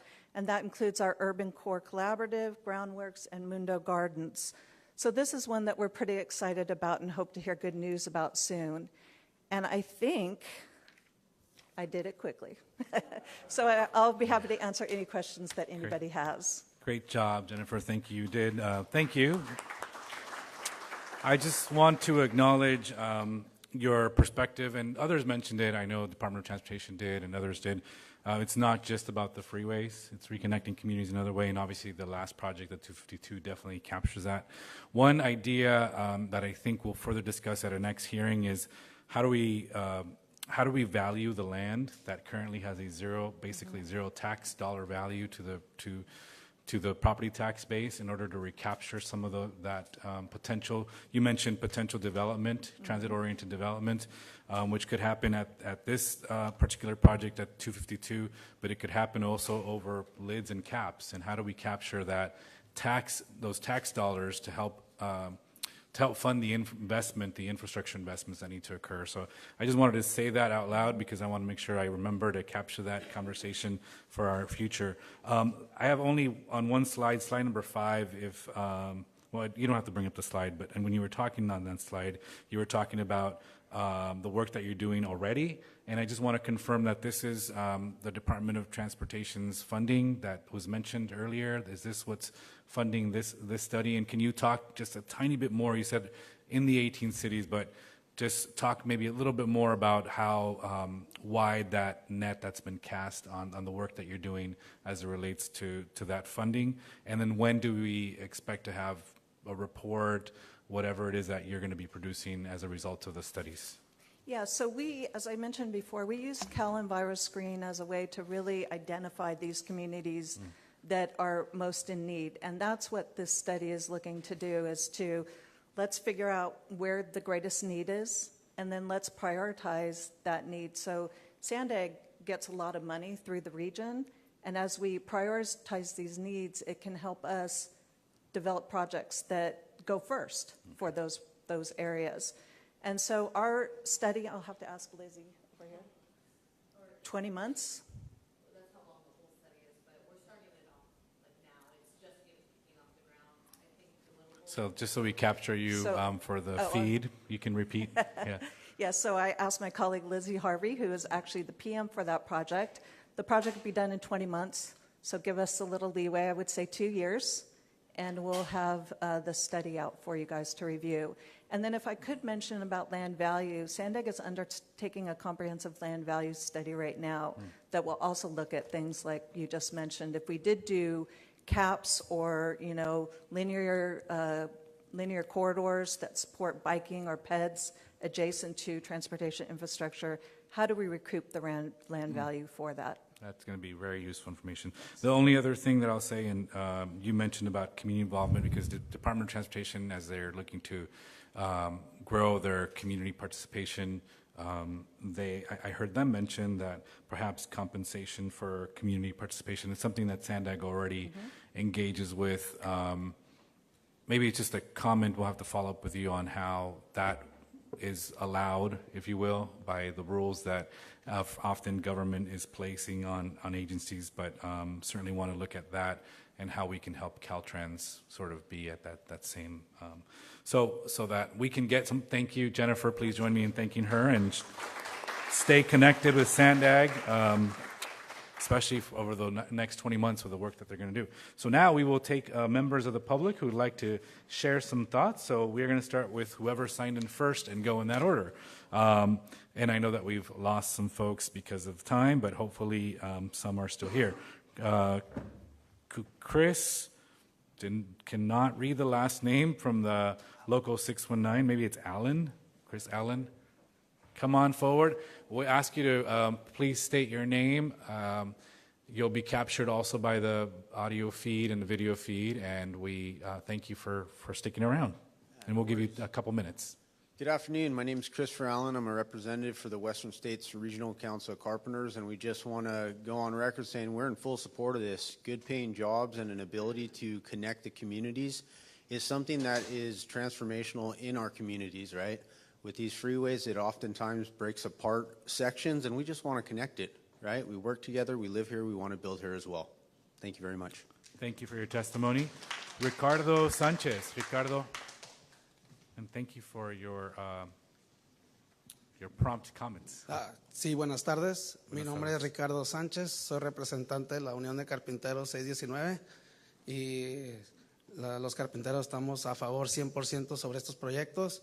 Este tipo de proyectos no solamente va a reconectar las comunidades alrededor del condado de San Diego, pero también traerá trabajos locales para gente que vive aquí, como yo, residente de aquí de San Diego, de la área 292113, y áreas grandes, libres, para donde familiares, niños puedan venir y pasar la tarde, caminar a su perro, usar bicicletas o todo tipo de lo que vaya a hacer la comunidad. Como digo, yo, residente de aquí de San Diego, de estas áreas, de esta comunidad, es algo que la comunidad realmente ocupa y estamos a favor de este proyecto. Muchas gracias. Gracias, Ricardo. Thank you very much. Next, we have Jason M.B. Wells. Good afternoon, Jason Wells. I'm the Executive Director of the San Ysidro Improvement Corporation. That's our local Chamber of Commerce and Business Improvement District in San Ysidro. The San Ysidro community, you guys, just for the record, you obviously know this, Assemblyman, but the San Ysidro community was first bisected by the 5, then dissected by the 905, by the 805, and then trisected by the 905. So what that created was a choke on an underrepresented, historically poor community.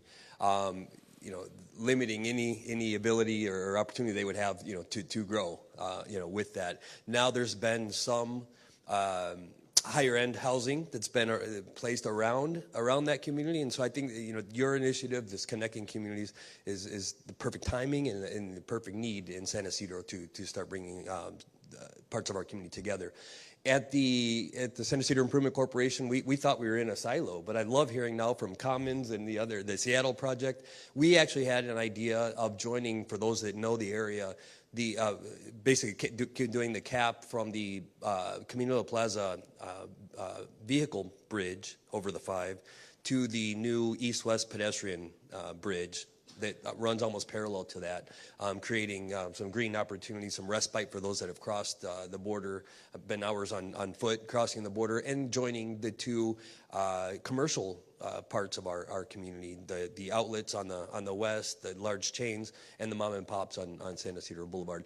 The one thing I would ask or hope that would come out of this, I was in Washington, D.C., and there was the gentleman from Caltrans from the L.A. office came into this beautiful presentation about Bill and IRA and all of these funds that they wanted to get to underserved communities.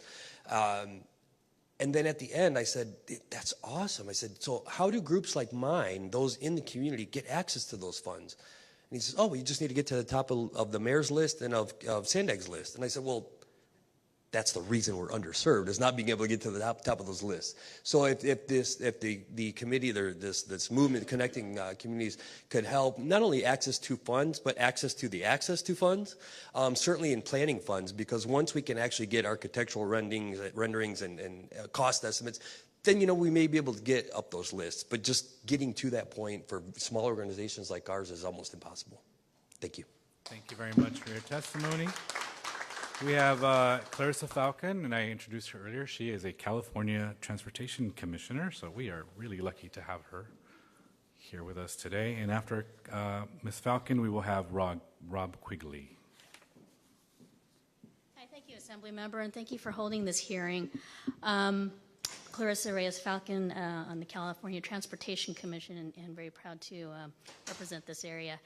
I just wanted to enhance Marlon and Gustavo's explanation to the question that you had asked in regards to how do communities that have been historically impacted by our transportation, their voices to have a place at the table as we move forward with how we make decisions on our funding. And so there is a mechanism that was newly created that is memorialized in the Climate Action Plan for Transportation Infrastructure, CAPTI. And it's a newly formed mechanism called the Interagency Equity Advisory Committee. And we hear, they're fresh in my mind because we hear updates from them at every hearing. One of the members is Randy Van Vleck, who is locally here from San Diego. It consists of 15 members in that committee that represent many communities that have been impacted historically, from our tribes to rural to some of our impacted urban. And so that committee is going to help advise us going forward and as we go through each cycle of our funding on our guidelines. And so that is an opportunity to, to help inform, the way we fund projects moving forward with all of our funding programs that CTC allocates, that CalSTA and Caltrans implement. So I just wanted to offer that as an opportunity to engage with those that fund those projects. So, thank you very much. Appreciate your testimony. And before those of you that are ready to leave, since we said 1 to 4, I'm going to keep us on time. I'm going to take a picture, probably a selfie. This is a historic occasion. We haven't had a conversation like this in our state's history to capture the moment. And if you want to be part of that, please stick around. We will be done by 4. We have about 5 other public speakers. So, Mr. Quigley, thank you very much for being here. Janice Luna Reynosa will follow Mr. Quigley. Yes, thank you. I'm with the San Diego Commons. And I've been interested in this reconnecting communities, especially in the urban areas, ever since I worked on the downtown community plan almost 20 years ago. I want to say I think the formation of your committee is one of the most exciting things I've seen happen so far, because there's a chance to really resolve some issues that have not been resolved. I'd like to talk about 4 of them that weren't really mentioned much today, or if at all. But one is continuity. It's been my observation that one of the reasons these projects don't proceed or get accomplished is that they're long-term, and election cycles are short-term. And so I think it would be wonderful if your committee could creatively think of some ways to bridge that gap. An example is sustainability. 20 years ago or so, we were frustrated because the political entities, our elected officials, weren't really behind sustainable efforts in the building trades. And the Green Building Council came up with a brilliant idea called LEED. And the essence of LEED is not only a checklist to make sure you're doing the right things, but a plaque you can put on the mayor's wall. And that changed everything. So maybe there's similar kinds of creative ideas that could be implemented here. The next point I'd like to make is small grants really make a difference, just groups like ours. $5,000 would give us the ability to hold a community workshop. And yet the grants are all oriented towards much bigger segments, which we wouldn't turn down, but there ought to be a system of small seed money abilities to get these institutions started. Thirdly, management, facilities, specifically facility management on these freeway covers is really important to the community. There is fear of them becoming homeless parks, for instance. That's happened in my neighborhood in East Village. There is concern that the restrooms won't be open, which I understand happens at Toronto Park. So there needs to be money allocated when you build these covers for ongoing and permanent facility management, security management. Otherwise, they'll fail, ultimately. And lastly, buildings themselves. I mean, to make these things affordable, if we could build on top of the freeway, a library, community housing, or private enterprise could put buildings on top of the freeway, that would go a long way to helping pay for them. This is done in other states. My understanding is that Caltrans still does not allow that construction on the freeways, but that they're working on making that happen. Your committee may be able to help that happen more quickly, because I think that's really a key to making these things reality. Thank you. Thank you very much for your testimony. Janice Luna Reynoso, followed by Anthony Avalos. Good afternoon. Welcome. Janice Luna Reynoso with Mundo Gardens. Thank you so much for holding this convening. Excellent. We've all learned so much. I hope that we can encourage you and host you in National City as well. This has been wonderful. And we serve various communities, right? And some of us see it as a whole community, whether like Mundo Gardens that serves in National City, Southeast, and Logan. We cheer each other on. We feel like we have cracked the code as far as like the community-based organizations come together. We are supportive. We've learned that competing against each other is not what works. That's the old way. And so like seeing this happening, the highlighting of the 5 freeway, we have the 5 freeway in National City as well, right? And the 805 freeway. We heard from our brother here in San Isidro, all of the divisive areas, and we're like, yes, yes, yes, they need that. So how do we figure out a way to continue to work collaboratively so that the benefits that are coming to the different freeways, the different disadvantaged areas, are not in competition with each other? I don't know if it's a bill, if it's asking for more funds, just really encouraging the collaboration, the coalition building. We were able to do great things with the application we submitted with SANDAG, the City of National City, the City of San Diego, leaders from Southeast San Diego and National City. Just wonderful work that we hope it doesn't become something that is nuanced, that is not the norm. How do we continue to apply for things as a larger community? A lot of us see ourselves as sister communities. How do we enhance that?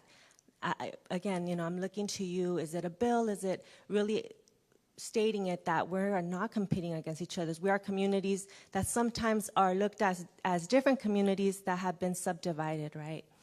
The other thing is that it has been extremely instrumental, the support that we have received from some of the Caltrans staff. And anytime that we get a chance to communicate with them, when they're available, they are helpful, they're sensitive to the community's needs, really just wanting them to amp up that community engagement component with their legislative affairs staff, with their community engagement and legislative affairs staff, more community oriented outreach, because it works. They listen to us, they visit us, they know the history, they're there learning along with us, and also providing great advice. So really just Caltrans keep that good work going, and really more of that, so that way the staff isn't spread thin, and they're really, they're doing a great job. And so really allowing for more participation, more conversation, and it is all about relationships. So thank you so much. Thank you. Appreciate your testimony. Anthony Avalos is followed by Chris Reese. Good afternoon. My name is Anthony Avalos. I'm the co-founder of the Council of Equity Advocacy San Diego, and also working very closely with Mundo Gardens and their environmental justice efforts. So just wanted to kind of briefly talk about some of the takeaways that I had from this phenomenal meeting. Thank you, Assemblymember Alvarez, and all the organizations for putting this phenomenal presentation together. Funding is obviously a critical issue. I can see, based on some of your questions, that you're trying to navigate that space. I will say that it is very difficult for me to see a sustainability pathway without funding that's coming from multiple sources to turn a lot of these volunteer organizations into permanent structures of our community. Second, with the idea of trust building, which I think is another huge component of this process, and is going to be something that we're judged by in years to come. There needs to be outcomes that reflect the community's original demands.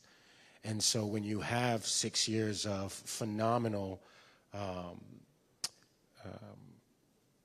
connectivity to the community, but then you have the outcomes which negate that 6 years of work, it's going to be very difficult to build trust with communities. So I do think that while we have this conversation about funding and making sure that the organizations doing the work are able to sustain that work, we also have to look at the analysis of some of the outcomes of some of these CAP projects, as well as some of this other freeway infrastructure projects, to see which of these existing projects actually impacted the community that we're talking about impacting right now. And so without that additional analysis, I think that we will fall into what's comfortable, which is going with what we know, going with what has been done. So I just wanted to highlight that really quickly, and again say thank you for providing this historic moment. Thank you, Anthony. Appreciate your testimony. Chris Reese, followed by Ryan Miller. Thank you so much. I've enjoyed this. I've learned so much. It's tremendous. Thank you to everyone who put it on.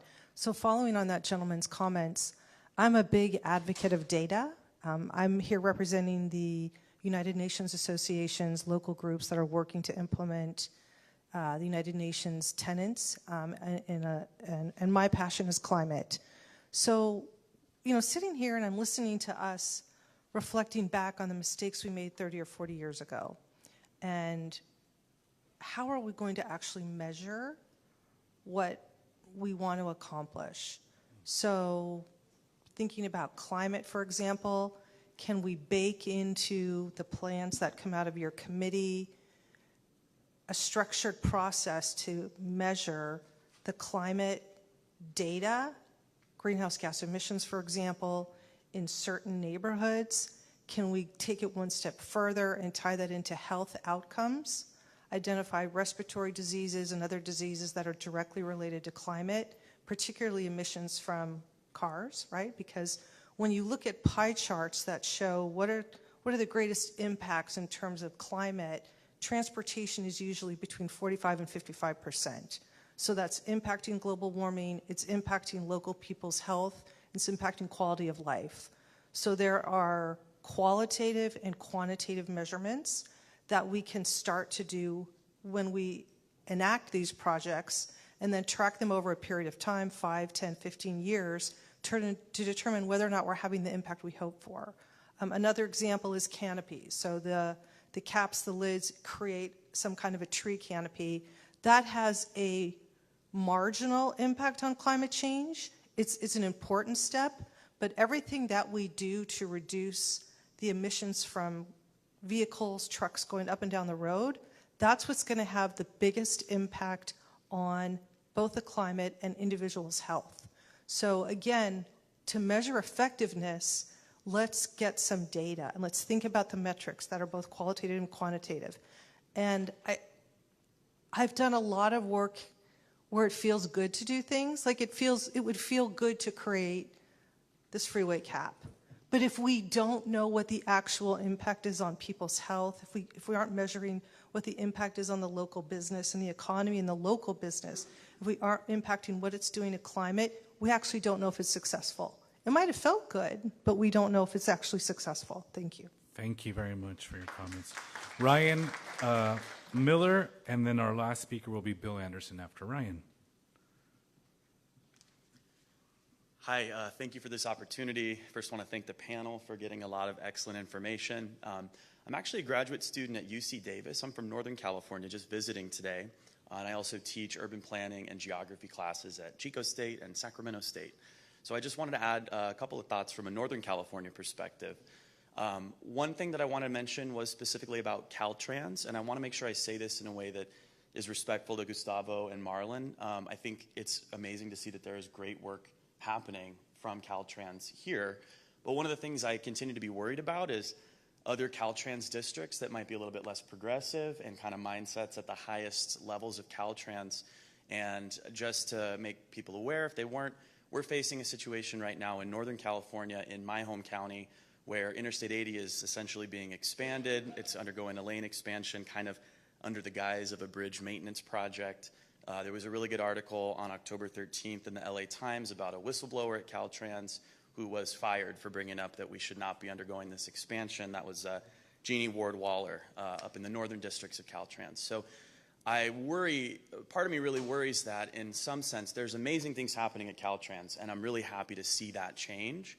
But I think there's a lot of institutional change that still needs to happen. And the cynical part of me worries that some of these projects that are going to be amazing might, in a sense, be used as kind of greenwashing or as kind of cover for Caltrans to continue to double down with their car dependence expansion, maybe in other parts of the state. So I just want to make sure that we're thinking about institutional reform continually, and we're also thinking about other districts that might not have the kind of enlightened approaches that I was learning about today, which were amazing.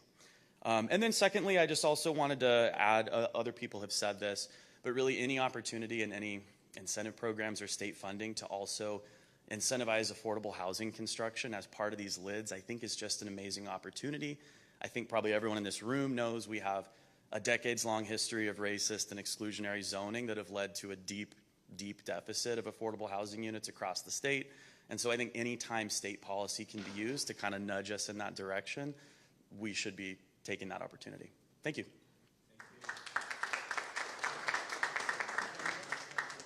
Thank you for representing NorCal. We will give them some love. We'll have a hearing there in a month and a half or so, and perhaps a third and fourth hearing in other parts of the state. We want to hear from the entire state. This committee is not just a San Diego committee, it's a State of California committee. Our final speaker, Bill Anderson. Mr. Anderson, welcome. Thank you very much, Assemblymember Alvarez, for holding this and for the panelists to provide the information. I'm here with the San Diego Commons group, and did want to just emphasize as you consider funding and strategies for the reconnecting the communities, that we are careful not to compartmentalize the components, that we don't have boundaries, that it's not just a cover, it's what happens outside the cover that connects to the cover, that connects to the streets, that connects to the parks, that connects the community. And so ensuring that our scopes, our NOFAs, notices of funding availability, the grants to organizations really encourage thinking about those interconnections, because that's where we've gotten in trouble in the past, is by compartmentalizing each of these components and then finding gaps that some future generation has to try to fill. So just wanted to end on that. As an aside, I was the economist on the I-15 freeway cover strategy in the late 1980s. So if you have any questions about how we valued land back then, feel free to call me. Thanks. Thank you. And guess what, everybody? If you turn around, it's 4 o'clock. Oh, it's 4:01 now. So, man, that was almost perfectly timed. It has been a real tremendous honor and pleasure to hear from our panelists, to hear from the members of the public. I'm excited about this continued conversation. We will be having a series of these hearings, as I mentioned, and we'll be putting out a report from the committee staff. We'll put a report out on recommendations, on policies, and on legislation, and certainly all the comments that were received here will be memorialized in that report. So I want to thank you for that. And before you leave, I do want to do this little thing, take a little picture here, and so we can share it with everybody. So if you can just stay still for a second, see if I can do this.